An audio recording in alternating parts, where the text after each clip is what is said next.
Marcelo, boa tarde a todos que estão entrando, sejam muito bem-vindos. Marcelo, é uma honra, muito obrigado pelo convite, realmente é uma grande honra estar aqui. Eu tenho viajado desde 2014, viajado muito, conheci pelo menos três dezenas de centros de inovação no mundo.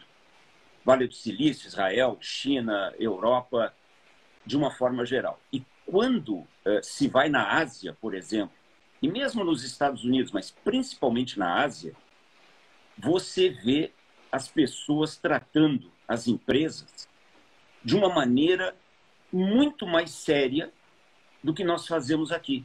Ah, mas o Mubarak está dizendo que, poxa, o pessoal não é sério nas empresas. Não, não é isso.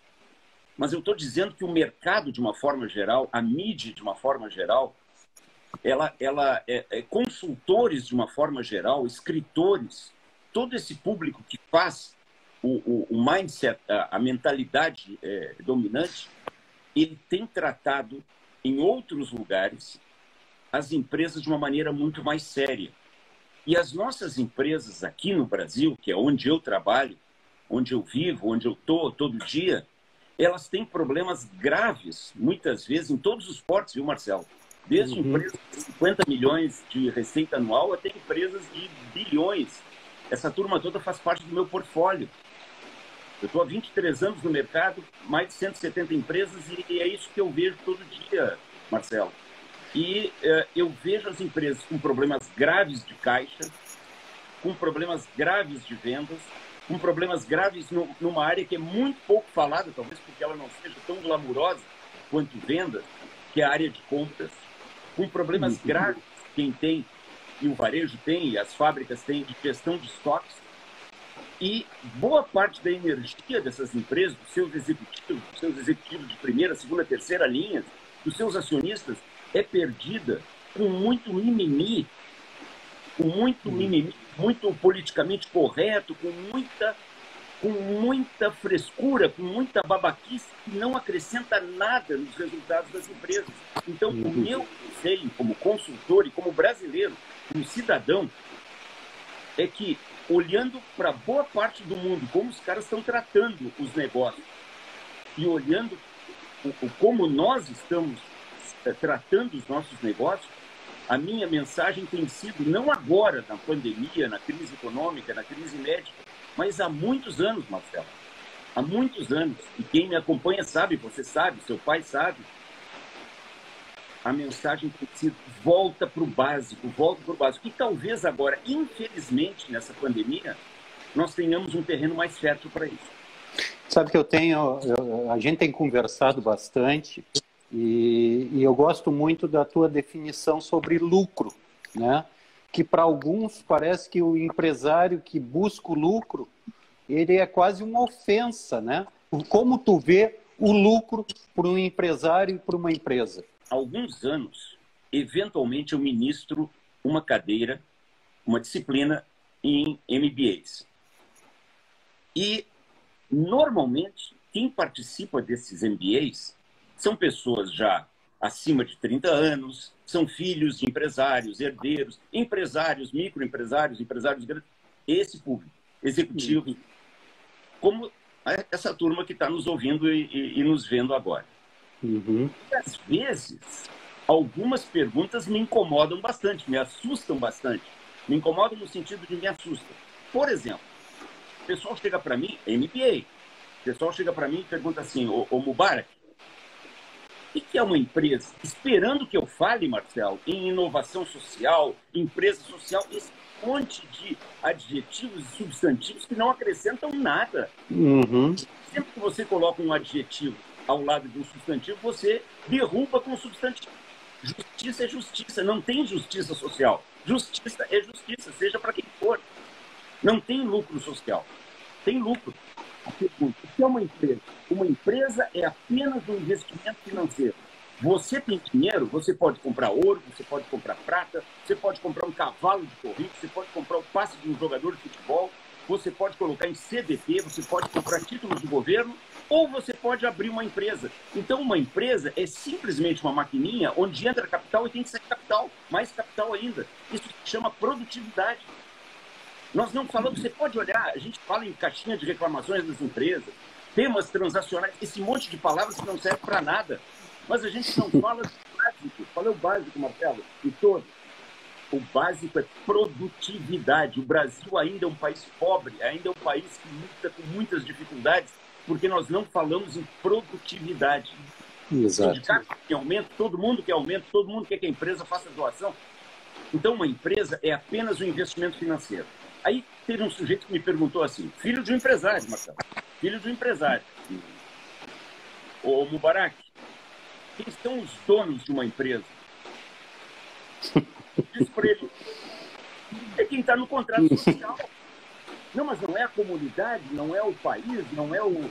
Não, uma empresa pertence aos seus sócios, só isso. Não tem nada essa de abraçar a empresa. Você entendeu? Uma empresa ela tem que apenas... Qual é a finalidade de uma empresa? Gerar lucro para os seus acionistas. Se esses acionistas forem inteligentes, comportarem-se muito bem na relação trabalhista, na relação ambiental, tudo isso, ele só tem que respeitar as leis, pagar os impostos. Se o acionista for inteligente, ele reinveste boa parte do seu lucro na própria empresa e cresce. E aí gera riqueza, gera produtividade, gera empregos. Tudo isso que está nos faltando agora. E a gente tem nessas nossas lives um público muito eclético.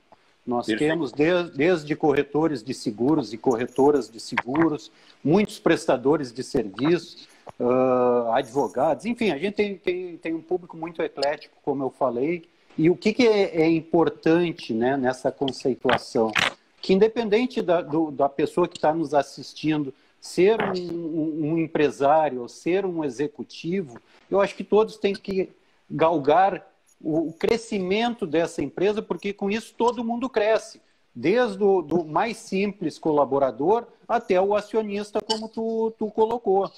E realmente eu acho que isso se perdeu um pouco pelo caminho, né? Então eu queria te ouvir, porque me parece que aquela questão da importância do empresário para a sociedade está um pouco nebulosa. Sempre lembrando que o empresário, logicamente, que não faz nada sozinho, precisa de toda a cadeia produtiva e dos seus colaboradores para chegar ao objetivo que todos querem. Uhum. Qual é o objetivo que todos querem? Riqueza. Não é verdade? E riqueza não é um conceito estático. Atenção. Quando o pessoal fala em redistribuição de riqueza, é uma estupidez, porque riqueza a gente cria e destrói a cada momento. Então, todos nós queremos, todos os seres humanos desejam riqueza. E como é que se faz riqueza? Hoje, se faz riqueza com as empresas privadas, não as públicas. Empresas privadas. No passado, a sociedade, o mundo, se agrupava em torno de exército, por exemplo. Não é isso? Como Roma ficou rica? Mas eles já queriam também riqueza. Mas a maneira de ser rico naquela época, boa parte da maneira, era saqueando. Só que o mundo evoluiu, os valores judaico-cristãos ajudaram muito, principalmente o lado ocidental do mundo, a humanidade, e começaram a surgir as empresas, começou a surgir a tecnologia, começou a surgir tudo isso. Então, hoje, a base da sociedade são as empresas. E quando eu falo as empresas, você colocou muito bem, eu falo dos empresários, que são os empreendedores, que são os que invertem capital, são os que estão correndo riscos e, portanto, têm o direito de oferir aos maiores lucros. Lógico, risco está associado a lucro. Quanto mais risco, mais lucro. Mas também ninguém faz nada sozinho, lógico. Todo esse grande grupo de executivos, de analistas, de assistentes, todo esse grande grupo faz parte disso. Isto é a empresa. Essa gente toda precisa de conceitos muito claros para que a gente possa realmente ser um país de empresas produtivas e ricas. Eu, pelo menos, sou uma pessoa que gosto muito do modelo americano, que tem o ganho direto das pessoas que colaboram com a empresa, e essa questão do lucro não é uma ofensa, né? Me conta um pouquinho sobre a tua conceituação de fluxo de caixa, de análise de números.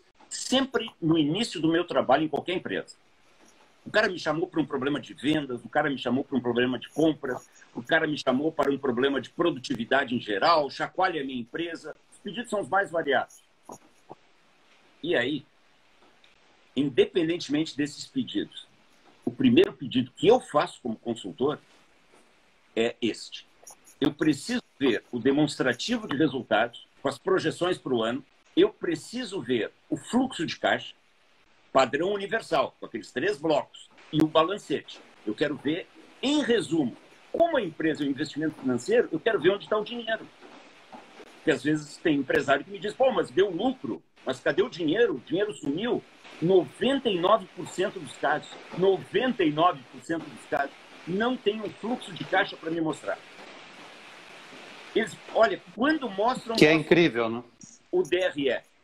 E o balanço, sabe o que esses dias um cara me disse numa empresa? Mubarak, o balanço o escritório terceirizado, ele faz o balanço para nós. Isso a gente manda para o governo, é a nossa parte fiscal, é a nossa parte tributária. O que tu quer ver no balanço? Pô, o que eu quero ver no balanço? Eu quero ver tudo no balanço. Você entendeu?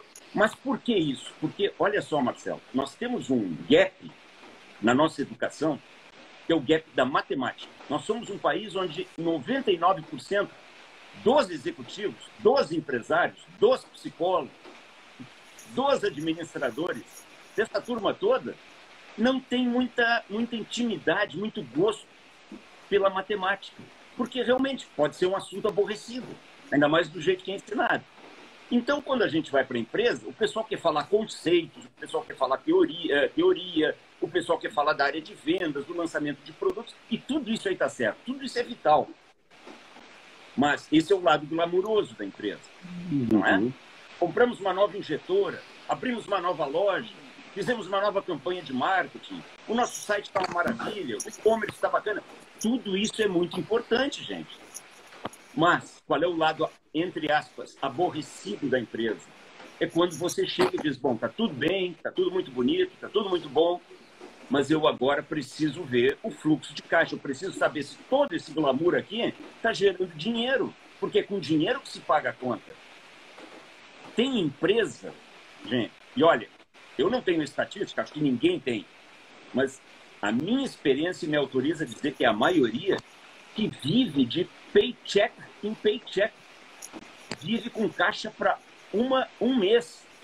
E a prova é agora, quando o governo, os governos estaduais, os prefeitos, de uma maneira irresponsável, fecharam demais o mercado. Por que tem tanta gente quebrando, tanta gente com problemas? Porque não tinha reserva nenhuma. O caixa do cara é o banco. O brasileiro, ele acha a dívida normal. Viver é bonito. O dever é necessário. Ah, mas o Jorge Paulo Lemann, olha que esses dias um cara me falou, mas o Jorge Paulo Lemann, Mubarak, numa entrevista, ele falou que a Ambev...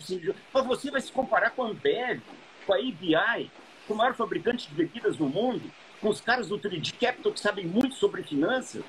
Esses caras se endividaram para comprar a Anheuser-Busch, a Budweiser, porque eles sabiam exatamente o que eles estavam fazendo. Você é um jogador amador, não brinca de Messi, não brinca de Cristiano Ronaldo. Você entendeu? Então, tudo isso eu falo, às vezes, de maneira tão enfática assim, repito, não é para agredir ninguém, não é para chatear ninguém, mas é para dizer assim, sabe o que está em jogo? Você falou, né, Marcelo? Empresário, executivos, segundo escalão. A cadeia toda. Mas sabe o que está em jogo nessa cadeia toda? A sua família. A sua família. Não é o dinheiro do seu patrão, não é o empresário, não é a sua fábrica, não é a sua loja, não é nada disso. O que está em jogo é a sua família. Mas o que você quer legar para os seus filhos? Um país onde não há emprego? Um país de gente pobre? Um país que, quando alguém fala como eu, muitas pessoas se ofendem? Eu sempre brinquei, viu, Marcelo? Eu nunca vou ganhar o título de minha simpatia. Entendeu? Mas tu até tá simpático, tu tá um cara até bonitinho, viu? Obrigado. Agora, quando eu vou para as empresas, o que o pessoal me pede? Resultado. E não é só o empresário, esse resultado, todos nós dependemos desse resultado. É por isso que o Back to Basics... Mas, o Mubarak, o que é exatamente o Back to Basics? Caixa, estoque, balanço, fluxo de caixa, DRE, vendas, compras, produtividade, geração de riqueza e a lei do Davi. Lembra da lei do Davi, Marcelo? Eu te provoquei, tu não veio no começo, mas agora tu voltou para o Davi, que eu não ia deixar tu esquecer. Por favor. Sabe o que é o Davi, gente? Esses tempos, faz muitos anos, eu estava lendo uma frase do Michelangelo quando ele foi perguntado como ele tinha conseguido, com um simples martelo, um cinzel e uma pedra, esculpir a imagem mais perfeita de um ser humano considerado até hoje. Davi. E ele disse, olha, eu imaginei o Davi, olhei para a pedra e o meu trabalho foi tirar tudo que não era o Davi. Então, para mim, essa é a definição mais importante de uma empresa. Você tem que olhar para uma empresa e dizer, bom, o que é a empresa? A empresa é caixa, a empresa é estoque, a empresa é compras, a empresa é produtividade. A empresa são as pessoas, mas pessoas treinadas. Pessoas com essa mentalidade. Não cara que vai para a empresa para fazer mimimi, para reclamar, para achar que está tudo ruim, sai, cara. Vai para outro lugar. As portas são sempre abertas. Não existe nesse país. O Davi é isso, quer dizer, você tem que olhar para a empresa e tirar todos os rapapés, tirar todos os mimimis, fica só a empresa. Depois, quando você ficar com o bolso cheio de dinheiro, você gasta no que quiser. Você vai lá fazer a sua caridade, vai lá fazer o que você... Eu, aliás, estimulo muito trabalho voluntário, caridade, mas faça com o seu dinheiro, não com o dinheiro da empresa. Porque senão todo mundo afunda, todo mundo morre. Essa tem sido a nossa experiência. Na nossa conversa de segunda-feira, tu me falou sobre as 3 culturas, né? Sobre a parte comercial, a parte financeira e a gestão. E a importância das vendas. O back to basics significa assim, você tem que ter um sistema de gestão. Eu não estou falando de software, você tem que ter um método de gestão para administrar a sua empresa.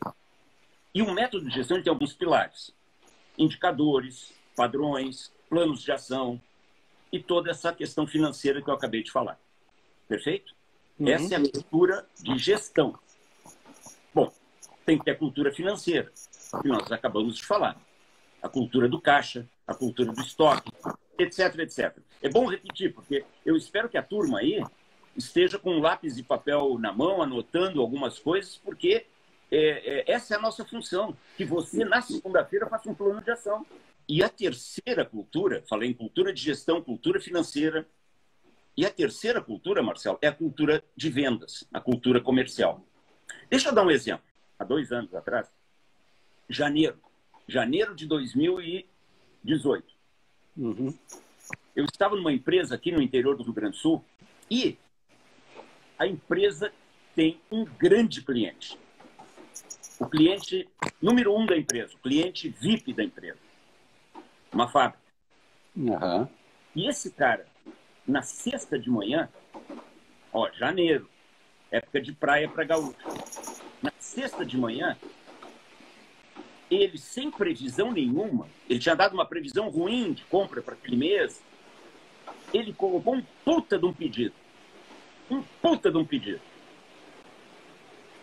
A empresa teve que reorganizar até o layout da fábrica para poder atender esse pedido. Mas é um puta pedido com uma margem muito boa. Aí eu entro ao meio-dia para o refeitório e o gerente de produção, um cara bacanérrimo, quase me deu um encontrão, tão atabalhoado o cara tava. E eu falei para ele, rapaz, o que houve? Ele disse, puta merda, Mubarak, olha esse pedido que entrou agora. Mas eu não preciso explicar mais nada. Quando eu falo da mentalidade comercial, o problema de vendas não é só dos caras de vendas. O problema de vendas é do presidente da empresa, o problema de vendas é do porteiro da empresa, o porteiro de vendas é da senhora que serve cafezinho na empresa, o problema de vendas é do cara da produção. O cara da produção estava puto. Por que ele estava puto? Porque ele ia ter trabalho. Ele ia ter que fazer setups em máquinas. Para que vender, né, Mubarak? Para que vender? Para que ter lucro? Para que, né? Numa outra empresa, um cara de vendas me disse assim, Mubarak, eu às vezes, sério mesmo, o cara falou quase chorando, porque a empresa estava à beira da recuperação judicial.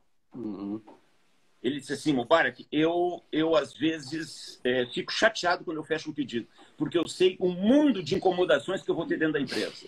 O cara da logística vai reclamar que vai ter que conseguir caminhão para carregar. O cara da expedição vai reclamar porque vai fazer hora extra para faturar. O cara não sei do que da produção vai reclamar porque não sei o quê. O cara de compras vai reclamar porque não tem matéria-prima.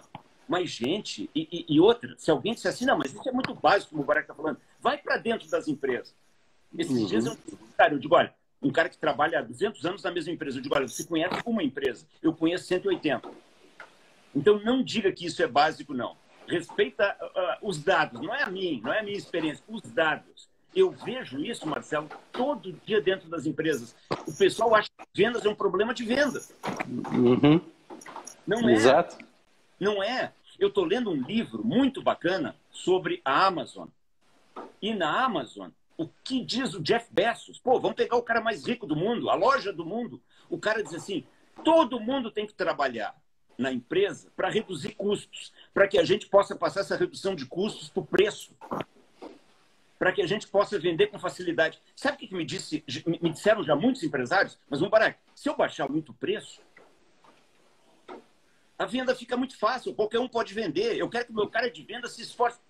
Tudo bem o cara de venda se esforçar, conseguir os melhores preços, as melhores marcas, óbvio. Mas eu disse para ele, mas é o contrário, eu quero que você tenha um preço que qualquer idiota possa vender.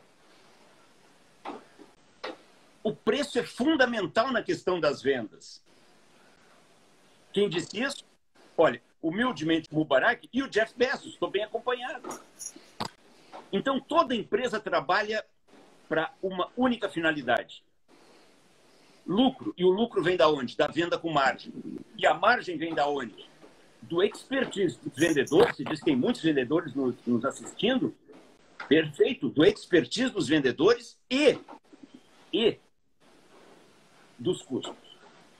Você não pode começar a criar custos mimimi, rapapés dentro da empresa e depois querer que o seu cara de vendas entube o cliente com tudo isso. Você tem que facilitar a vida do cara. Só para concluir, que os caras de vendas, esses caras que estão nos assistindo agora, eles são, para mim, a celebridade das empresas. O corretor de seguros é a celebridade da companhia de seguros. O representante comercial é a celebridade da fábrica que ele representa ou do varejo que ele representa. Porque a regra número 1 da empresa, qual é? É venda. É venda. Não, mas é margem. Mas o pessoal vem me dizer, mas é margem? Eu sei. Mas margens eu posso controlar com os meus custos. Vendas é briga de rua. Margem é judô. Eu jogo dentro da empresa. Tem regra. Essa tua definição é muito boa. Do judô e da briga de rua. Fala um pouquinho para nós sobre isso.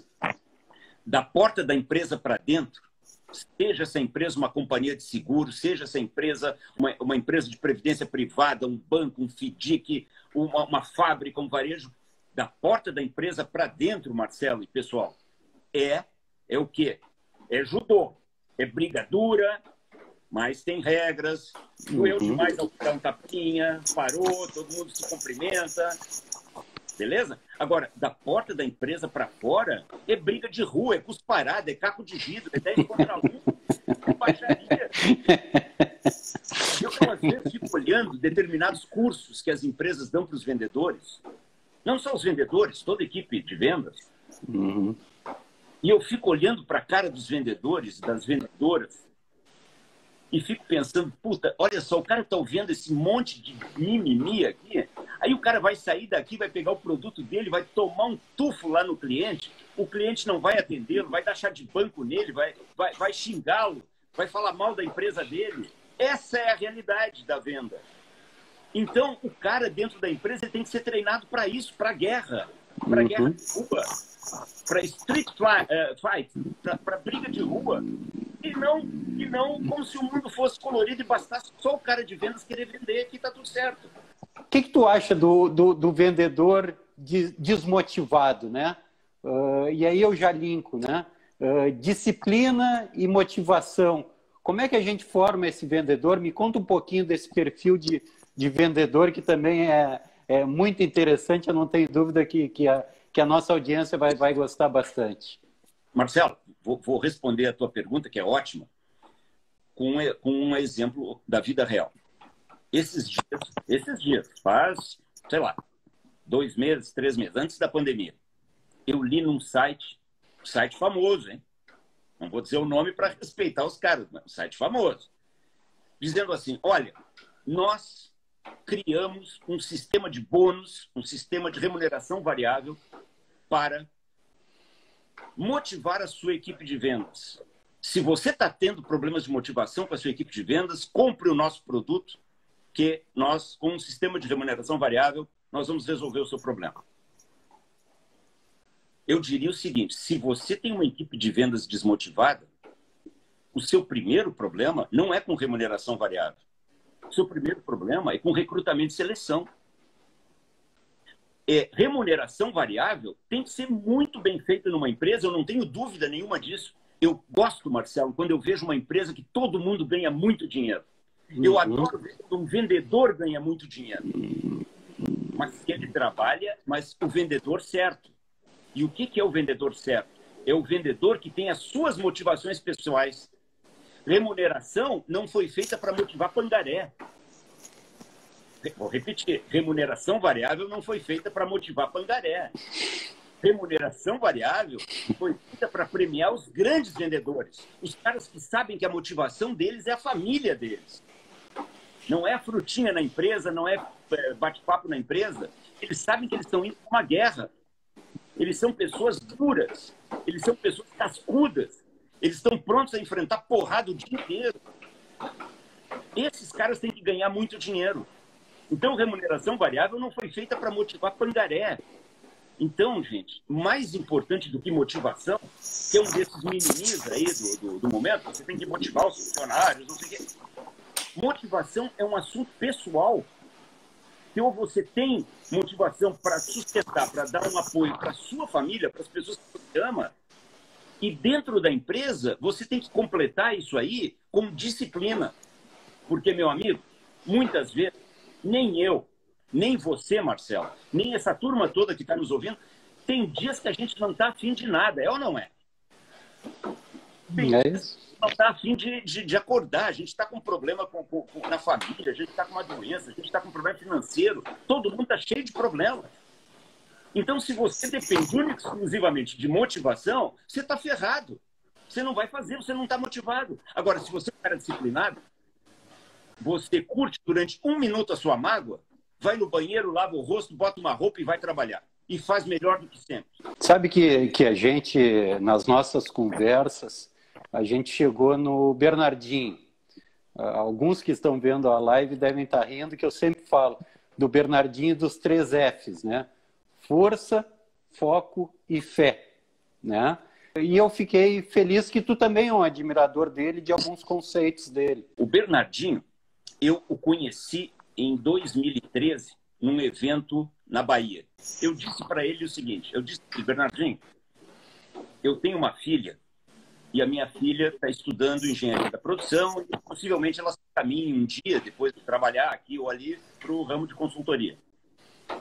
E eu dei 3 livros para minha filha ler. Os primeiros 3 livros que eu dei para minha filha, para o meu tesouro mais precioso, os nossos filhos. Um deles foi do Jack Welch, o outro deles foi sobre Ambev. E o terceiro foi o seu, Bernardinho. E eu me lembro, ele é um cara super humilde, ele diz, puta, que responsabilidade, eu digo, é assim, transformando suor em ouro. É incrível. E nesse livro, Marcelo, e todos, o Bernardinho fala dos conceitos que nós estamos falando agora. Às vezes, uma entrevista com o Bernardinho, ela pode ser muito rápida. Às vezes, ele não tem muito o que falar. É como Ayrton Senna, outro grande ídolo que eu admiro, eu sei que vocês também admiram. Você pergunta para o Bernardinho, ou para um cara como Ayrton Senna, qual é o seu segredo? Como é que você consegue esses resultados fantásticos? E eles não têm muita coisa para dizer, porque eles dizem o básico. Eles dizem produtividade, muito trabalho, muito treinamento, transformando suor em ouro. Não é transformando genialidade em ouro. Não é transformando talento em ouro. Não é transformando coisas mirabolantes em ouro. É suor. Então, eu quero dizer para essa turma aí que está nos assistindo, e quando eu digo para essa turma que eu estou nos assistindo, eu digo para você também e para mim. Eu sempre estou ouvindo o que eu digo. Porque eu não estou em nenhuma dessas falhas, nem você, nem ninguém. Todos nós temos a nossa natureza humana que é muito falha, muitas vezes. Eu digo assim, qualquer pessoa que está nos assistindo, se tiver agora com um problema, se estiver vivendo uma situação caótica, sei lá, não esmoreça. Não vá atrás do mimimi. Vá para o básico. Você pode. E sabe, eu não gosto muito dessas coisas de autoajuda. aquele presidente americano que foi o pior presidente americano, que falava you can, né? O Barack Obama. Então, eu não gosto muito desse you can, você pode. Mas eu quero dizer isso. Sem o mimimi, você pode. Agora, você nunca vai poder se você se achar vítima, se você ficar achando que a empresa está explorando, se você ficar com raiva do capitalismo, se você ficar achando que ninguém motiva você. Você é um homem, você é uma mulher, você é um pai ou uma mãe de família. Você tem gente que depende de você, então esqueça suas mágoas, esqueça tudo o que é ruim e vá. Ó, a lei de Davi. Vamos completar a lei de Davi, Marcelo. Tem muita gente que me pergunta, principalmente os mais jovens, qual é o segredo, Mubarak, para empreender ou para ser um grande executivo de uma empresa? Sabe qual é o segredo? Estuda mais que os outros. Trabalha mais que os outros e poupa mais do que os outros. Olha que trio básico. Estuda mais do que os outros. Conhecimento traz produtividade, conhecimento traz riqueza.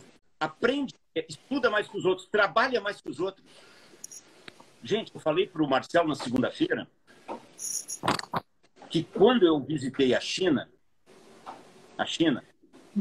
um chinês de uma área de inovação, sabe o que ele me disse? Olha, a gente está lutando para ser o primeiro país do mundo, a gente ainda é o segundo, né? Pelo menos em renda per capita. Sim. E, Mubarak, aqui a gente trabalha 9,96. E nos Estados Unidos, nosso grande rival, ainda bem que é 9,55. E, obviamente, eu perguntei para ele, o que significa isso? Não sei o que ele está dizendo. E ele disse, aqui a gente trabalha 9,96, das 9 da manhã às 9 da noite, 6 dias por semana. Ou até 9,97. E nos Estados Unidos, que o pessoal já está bem rico, é 9,55. Das 9 da manhã às 5 da tarde, 5 dias por semana. E acabou. É então, isso. Esqueça você aí, quando o cara vem e diz o ócio criativo, você tem que trabalhar smart. É óbvio que você tem que trabalhar smart. Ninguém vai trabalhar burramente. Mas para trabalhar smart, você precisa estudar mais que os outros. E quem trabalha, quem acorda mais cedo e dorme mais tarde, esse é o cara. É ou não é? Sem dúvida. Antigo, Mubarak, não é discurso antigo, não. Vá para a Ásia. Vá mesmo para os Estados Unidos. Vá para Nova York. Conheça o mundo. Vá ver o que eles estão fazendo. E a gente aqui com esse mimimi. Eu queria até, em forma de homenagem a uma pessoa que eu admiro muito, repetir os 3 Fs para ela, que é o professor Jeter Bertoletti. Então, professor Jeter, força, foco e principalmente fé para o senhor. O que a gente faz segunda-feira, Mubarak? Porque a gente está com um monte de ideia na cabeça e tal. E aí? O que a gente faz segunda-feira? A resposta, ela pode ser muito simples, Marcelo, só que ela é muito dura. Essa resposta é para cachorro grande. Quando você assiste uma palestra na sua empresa, ou uma live como essa, ou você lê um livro, qualquer lugar onde você vai buscar informação, ou simplesmente você navega na internet, você tem que saber fazer isso. Então, na segunda-feira, Marcelo, e todos, você tem que... Aliás, vamos melhorar isso? Faça isso amanhã. A gente brincou segunda-feira, né? O que eu faço segunda-feira. Faça isso amanhã. Sábado e domingo é um momento excelente para a gente trabalhar. Faça isso pelo seu país, pelos seus filhos, por você, pela sua empresa. Você coloca primeiro lugar. Qual é o meu problema? Qual é o meu problema? Porque cada um tem um problema. Não, eu estou com um problema em vendas na empresa, eu estou com um problema de compras, estou com um problema de caixa, estou com um problema de estoque, eu estou com um problema de treinamento, estou com um problema de desenvolvimento pessoal, a minha empresa está crescendo mais do que eu. Escreva claramente um problema, ou aquilo que tira o seu sono. E aí você pega esta live, que eu espero que seja inspiradora, a gente se preparou para isso. Uhum. E a gente não se preparou só nessa semana, né, Marcelo? A gente se preparou durante toda a nossa vida para isso. O que eu estou colocando aqui, o Marcelo, é a nossa experiência até hoje, às 6h30 da tarde. Quando você me convidou, pô, eu me senti honrado, me senti como se alguém estivesse me dando uma medalha de ouro. Porque, pô, trazendo a sua empresa para a sua turma e para a minha turma também, tem muita gente aí das minhas redes. Que a gente agradece. que a gente agradece a todos, da sua rede, da minha rede, pessoas avulsas, né? Então, escreva claramente o seu problema. Seja ele qual for, enfrente o seu problema nua e cruamente. Depois você pega esta live aqui, ou qualquer, não ou, e qualquer outra referência, assista de novo, ou se for uma leitura, leia de novo, anote. Mas falando da nossa live, pô, tem inspirações aqui, com certeza tem. Faça um plano de ação e execute. Sabe que esses dias alguém me perguntou, Marcelo, quanto vale uma ideia? Eu digo 0. Uma ideia não vale nada. Essa live não vale nada, porque ela está cheia de ideias, inspiração, conhecimento, se ela não virar ação. Ou seja, essas pessoas que estão nos assistindo, elas são o complemento da live. Às vezes o cara diz, não, a live foi do Mubarak e do Marcelo e do Mubarak. Não, essa turma toda, eles é que podem fazer a live acontecer. Essa live não está sendo feita para a gente passar o tempo, ou o Marcelo fazer propaganda da seguradora, ou eu fazer propaganda da minha consultoria. Negativo. Isso aqui está sendo feito para que vire ação. Sabe por quê? Não é porque a gente é bonzinho, né, Marcelo? É porque quando cada um vai bem, todo mundo vai bem. Eu estou aqui em interesse próprio. O cara aí do outro lado pode dizer, pô, o consultor ficou falando e no final ele mandou a gente fazer um plano de ação. Eu queria o pulo do gato, sabe aquela história? Eu queria não tem pulo do gato. O pulo do gato você vai ter que aprender, você vai ter que estudar, você vai ter que ralar. Estuda mais, trabalha mais e poupa mais. Ninguém vai fazer isso por você. O máximo que a gente consegue dar inspiração, ofertar conhecimento. Mas conhecimento sem ação não vale nada. Sabe que uma vez um aluno na faculdade, Marcelo, há muitos anos atrás eu dei aula na FAPA, o cara me perguntou assim, ô professor, o que significa conhecimento? Aí eu disse para ele, porra, vou pesquisar. Cheguei até Platão pesquisar. Sabe o que significa conhecimento? Para Platão, ação. É só essa definição. Conhecimento é ação. Não, o cara só conhece muito, mas não age. Não significa nada. Então, faça um plano de ação e execute. E se você não sabe, Marcelo, se você não sabe, por exemplo, os vendedores, o cara pode dizer, eu não sei mais o que fazer para vender.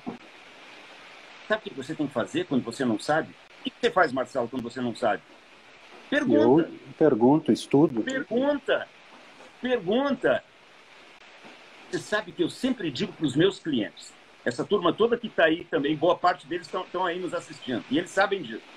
E aí, se você não sabe para quem perguntar, liga para o Marcelo, liga para mim, liga para alguém. Alguém vai estar disposto a ajudar você. Eu não sei mais o que eu vou fazer para vender. Pois então, busca alguém que possa ajudar você. Brasileiro, olha, eu sou brasileiro, Marcelo é brasileiro, acho que 99% dos que estão aí são brasileiros, então a gente pode falar. Brasileiro é um bicho muito orgulhoso. Brasileiro pergunta pouco. Para os meus clientes, Marcelo, e todos, eu coloco no meu site, aliás, aprendi isso com o seu pai, Marcelo.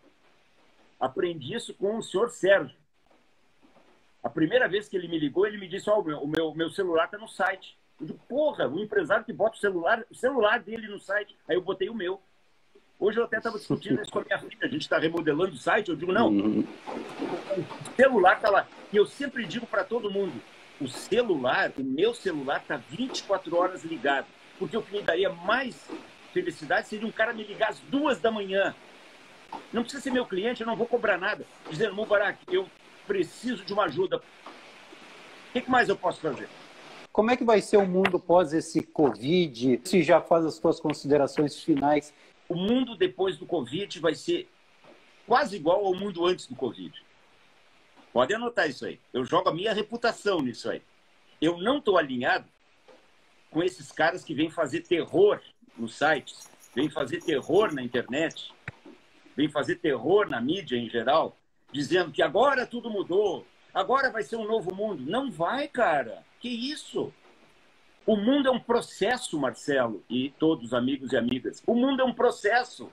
E um processo ele está em evolução. Ah, mas é mais veloz aqui ou ali? O e-commerce vai ser acelerado? Vai. O home office talvez seja maior? Sim. Mas isso já vinha acontecendo. Ah, mas vai ser acelerado. Esse pode ser parte do mundo depois do Covid. 1999, sabe o que meus clientes me perguntavam? 1999. Muita gente aí talvez não tivesse nascido ainda. Sabe o que o pessoal me perguntava? como vai ser o mundo no ano 2000. Uhum. Você estoura o champanhe e está no ano 2000. E os seus problemas, a economia e o básico continuam o mesmo. Mas que história é essa? Ah, mas vai. O pessoal está há 5 anos dizendo que faltam 5 anos para todos os carros desaparecerem, para os empregos desaparecerem. Eles estão dizendo isso há 5 anos. Mas sempre tem mais 5 anos, eles não botam data. Então, eu não estou dizendo, né? Eu não estou dizendo que não há novas ferramentas, mas claro que há. Isso não, a gente falou bastante sobre isso, né? Não tem como desprezar isso, né? Mas, pelo contrário, agora, não fique angustiado com isso.